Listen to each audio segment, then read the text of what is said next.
Class 9th आज हम करेंगे वर्कशीट नंबर 67 जिसका जो टॉपिक है वो है बहुपद चैप्टर नंबर 2। और हम चैप्टर नंबर 2 की इसमें क्या करने वाले हैं, रिवीजन, जो कि वर्कशीट नंबर 7, 8 और 9 पर बेस्ड है। ठीक है, जो भी हमने वर्कशीट नंबर 7, 8, 9 में पढ़ा है उसकी हम रिवीजन करने वाले हैं इस वर्कशीट में। ठीक है, तो करते हैं स्टार्ट। क्वेश्चन नंबर 1, निम्न में बहुपद बताइए। तो बहुपद पहचानने का तरीका क्या होता है, एक ऐसा बीजीय व्यंजक जिसमें कि चर की घात क्या होनी चाहिए, एक पूर्ण संख्या होनी चाहिए। ठीक है, पूर्ण संख्या होनी चाहिए, तो ये देख करके हम पहचान सकते हैं। और पूर्ण संख्या क्या होती है, जो 0 से स्टार्ट होती हैं, यानी कि दिए गए बहुपद में जो चर है उसकी घात नेगेटिव नंबर नहीं होनी चाहिए, बटे वाली संख्या नहीं होनी चाहिए। तो वो सारे बहुपद, वो जो सारे बीजीय व्यंजक हैं वो क्या हो जाएंगे, बहुपद हो जाएंगे। तो चलिए हम चेक करते हैं। पहले वाला देखिए, अब इस पहले में ये जो x है, x की घात कितनी है, 1, और 1 क्या है, वो पूर्ण संख्या है, तो यानी ये बहुपद हो गया। अब देखिए सेकंड क्या है, 8, यानी खाली 8 दिया है। अब ये बहुपद है या नहीं, ये कैसे पता लगाएंगे। देखिए यहाँ हमने लिखा 8, इसमें जो चर है वो तो है ही नहीं। सपोज मान लिया हमने यहाँ पे चर x रहा होगा, तो x की घात यहाँ 0, हम इस तरह से लिख सकते हैं ना, यानी कि 8 इंटू एक्स की घात 0। अगर हम इसको इस तरह से लिखेंगे तो इसकी वैल्यू पर कोई फ़र्क नहीं पड़ेगा, क्योंकि x की घात जो 0, किसी भी संख्या की घात 0 1 होती है। तो यहाँ पर 8 इंटू 1, ये इसको हम 8 लिख सकते हैं, यानी कि हम 8 को, खाली 8 को हम इस रूप का लिख सकते हैं, 8 इंटू एक्स की घात 0। तो यहाँ पर चर की घात क्या हुई, 0, और 0 क्या है, एक पूर्ण संख्या, यानी कि जो हमारा बी ऑप्शन है ये भी क्या है, बहुपद है। तो इस तरह का जो बहुपद होता है इसको हम क्या बोलते हैं, कांस्टेंट पॉलिनोमियल, क्योंकि ये कांस्टेंट है, इसके अंदर बहुपद की घात, जो चर है उसकी घात क्या है, 0 है। तो यहाँ पर आपको जो नंबर नज़र आ रहा है वो एक कांस्टेंट है।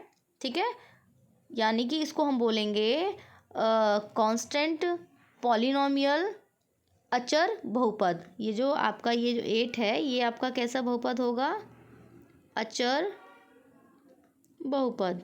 ठीक है, अगर यहाँ पे सपोज 0 दिया होता तो वो भी एक बहुपद होता, क्योंकि उसको भी आप इस तरह से लिख सकते हैं, वो आपका शून्य बहुपद होता है। तो देखते हैं थर्ड है आपका 1/2x। तो यहाँ पर x की घात क्या हो जाएगी, ये हो जाएगा आपका 1/2x है ना, तो x जब ऊपर जाएगा तो x की घात हो जाएगी -1, तो नेगेटिव हो गया, तो ये वाला आपका बहुपद नहीं है, क्योंकि यहाँ पर चर की जो घात है वो एक ऋणात्मक संख्या आ गई है। अब देखते हैं डी ऑप्शन, x की घात 5/2 है और यहाँ पर x की घात 3/2 है। तो आप पहला देख करके ही पहचान लेंगे, x की घात क्योंकि 5/2 है तो बटे वाली संख्या आ गई, तो ये भी बहुपद नहीं होगा, क्योंकि बहुपद के लिए जो चर है उसकी घात ऋणात्मक नहीं होनी चाहिए और बटे वाली संख्या नहीं होनी चाहिए। क्लियर। तो क्वेश्चन नंबर 1 सभी को समझ आ गया होगा। करते हैं क्वेश्चन नंबर 2 स्टार्ट। देखिए क्वेश्चन नंबर 2 है बहुपद, ये आपको दिया गया है, इसके पद क्या है, तो जितने भी इसके पद हैं उसको हम अलग अलग करके लिख लेंगे। तो पहला पद क्या है, x की घात 3, दूसरा पद क्या है, -4x², तीसरा पद है -3x और चौथा पद है 2। ठीक है, तो ये 4 पद अलग अलग हैं। अब ऑप्शन में देखिए चारों पद कहाँ दिए हुए हैं अलग अलग। देखिए जो बी ऑप्शन है वहाँ पर देखने से तो लग रहा है कि हमारे ये चारों यहाँ पर लिखे हुए हैं, लेकिन यहाँ पर कॉमा नहीं लगाया हुआ है, तो सी ऑप्शन हमारा करेक्ट है, क्योंकि वहाँ पर ये चारों पद अलग अलग लिखे हुए हैं, एक्स की घात 3, -4x², -3x और -2। तो ये हमारा जो है ये सही ऑप्शन है, ऑप्शन सी, क्योंकि यहाँ पर ये चारों पद अलग अलग लिखे हुए हैं। क्वेश्चन नंबर 3 देखते हैं। बहुपद x² - 1 इंटू x - 2 में x² का गुणांक क्या है। अब देखिए यहाँ पर पहले हमें इस ब्रैकेट को सॉल्व करना पड़ेगा।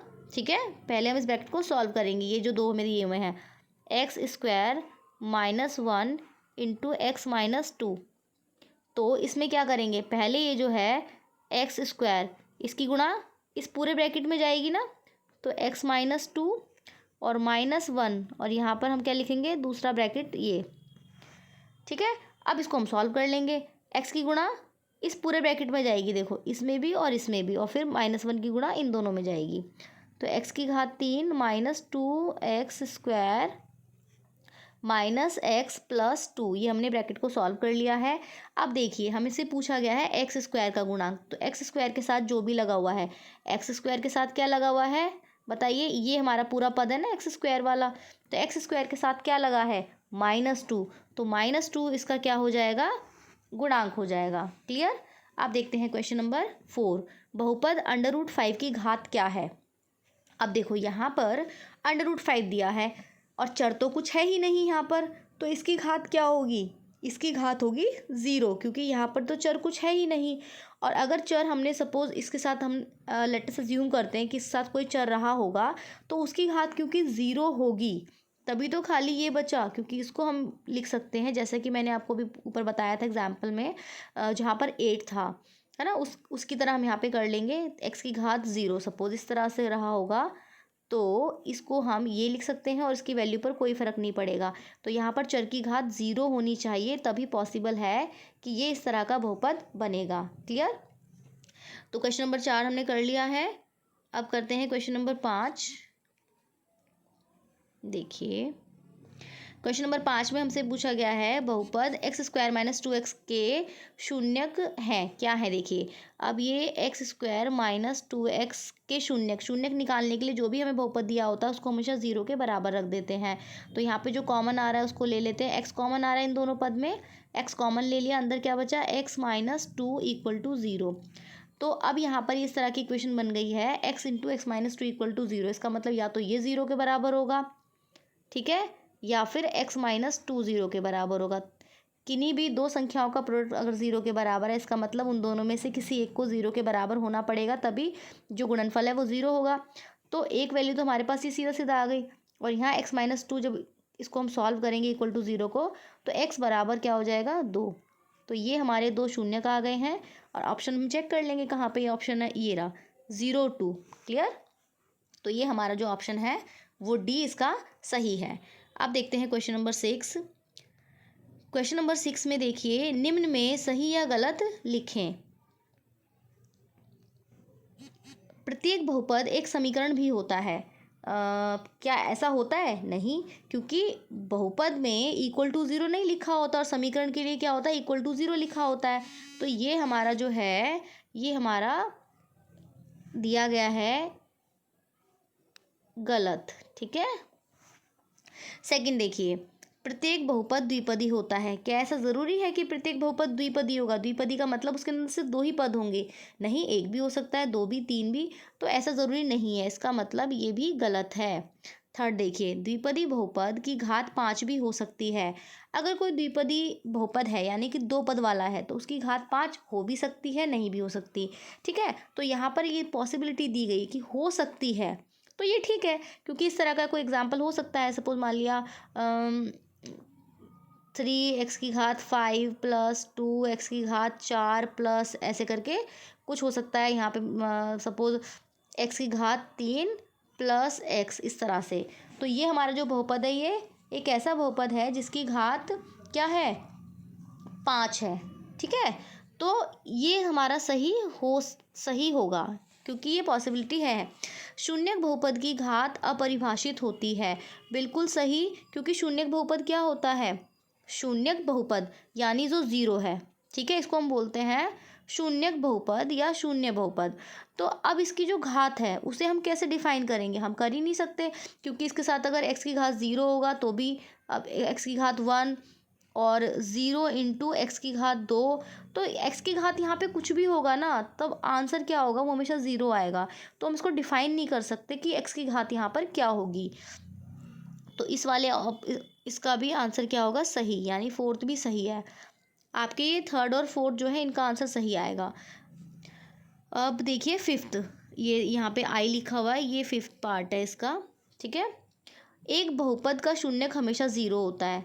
हमेशा 0 नहीं, अभी हमने इससे पहले क्वेश्चन में देखा था ना, जब शून्यक निकाले थे तो एक 0 आंसर आया था और एक क्या आया था 2। तो वहाँ तो हमारे पास 2 शून्यक आए थे, दोनों अलग अलग भी थे। तो यानी ये हमारा जो फिफ्थ है ये गलत है, क्योंकि ज़रूरी नहीं है कि शून्यक हमेशा 0 ही आए, कुछ भी आ सकता है। ठीक है, अलग नंबर आ सकते हैं, 0 ज़रूरी नहीं है कि हमेशा 0 आए। आप देखिए क्वेश्चन नंबर 7। क्वेश्चन नंबर 7 देखिए, निम्नलिखित बहुपद के शून्य ज्ञात कीजिए। तो मैं इसमें आपको एक पार्ट करा दूंगी, बाकी फिर आप अपने आप करेंगे। शून्य ज्ञात करने हैं, पहला आपको ये है, ठीक है, एक बहुपद दिया है तो शून्य निकालने के लिए हमेशा हम क्या करते हैं, जो भी हमें बहुपद दिया होता है उसको हम ज़ीरो के बराबर रख देते हैं, ठीक है। 2x + 5 = 0। इसके बाद हम क्या करेंगे, हमें यहाँ से x का मान निकालना है। 2x बराबर ये 5 जब राइट हैंड साइड पे जाएगा तो क्या हो जाएगा, -5 हो जाएगा। और 2x से हमें क्या करना है, हमें x की वैल्यू निकालनी है ना, तो यहाँ पर x बराबर क्या हो जाएगा, -5/2। तो ये जो हमने x का मान निकाला है ये हमारा क्या हो गया है, शून्यक। तो यहाँ पर आप लिख देंगे कि शून्यक बराबर क्या आया, शून्यक बराबर आया -5/2। क्लियर। तो इस तरह से बाकी जितने भी पार्ट हैं उन सबको आप ज़ीरो के बराबर रखोगे और वहाँ से क्या करोगे, x का मान निकालोगे, वही क्या होगा, शून्यक होगा। जैसे कि यहाँ पर चलो मैं ये वाला भी करा देती हूँ आपको, x² - 1 = 0, ठीक है। तो इसको हमने ज़ीरो के बराबर रखा क्योंकि शून्यक निकालना है। और यहाँ से फिर हम क्या करेंगे, x² बराबर क्या आया, 1, क्योंकि इधर जाएगा। और x बराबर ये क्या हो गया, √1। तो x बराबर यहाँ पे √1 को आप सॉल्व करोगे तो +-1 आ जाएगा, ठीक है। तो ये आपके दो आंसर होंगे शून्य के, एक +1 और एक -1। क्लियर। आप देखिए क्वेश्चन नंबर 8, निम्नलिखित पर बहुपद के मान ज्ञात कीजिए। यानी ये आपको एक बहुपद दिया है और इसकी हमें वैल्यू निकालनी है किस पर, x = 0 पर। तो x = 0 हम इसमें रख देंगे, बड़ा आसान है, 5 × 0, ठीक है, -4 × 0 का स्क्वायर और +3। 5 × 0 कितना हुआ, 0, माइनस ये 0 का स्क्वायर और उसकी फिर मल्टीप्लाई हमें -4 में करनी, तो ये भी 0 हुआ, +3। तो यहाँ तो 0 - 0 +3, तो बचा क्या, 3। तो इसका आंसर आ गया 3, ठीक है। ये पूरा आपको सॉल्व करके दिखाना पड़ेगा। इसी तरह से आप बाकी जो है x = 1, x = -1, ये सब इसके अंदर आप रखेंगे, सॉल्व करेंगे और आंसर आ जाएगा। है ना आसान आज की वर्कशीट। तो सभी बच्चे अच्छे से रिवाइज करेंगे। All the best student. और हमारी वर्कशीट यहाँ पर कंप्लीट होती है। यहाँ पर हमारे लिए कुछ मैसेज लिखा है, नियमित रूप से अपने हाथों को साबुन से और पानी से धोइए, ठीक है। तो ये हमारा कोविड से बचने के लिए एक हमें संदेश दिया है जिसे हम सभी बच्चे फॉलो करेंगे। All the best student. तो सभी बच्चे अच्छे से पढ़ना और अपना होमवर्क कंप्लीट करना।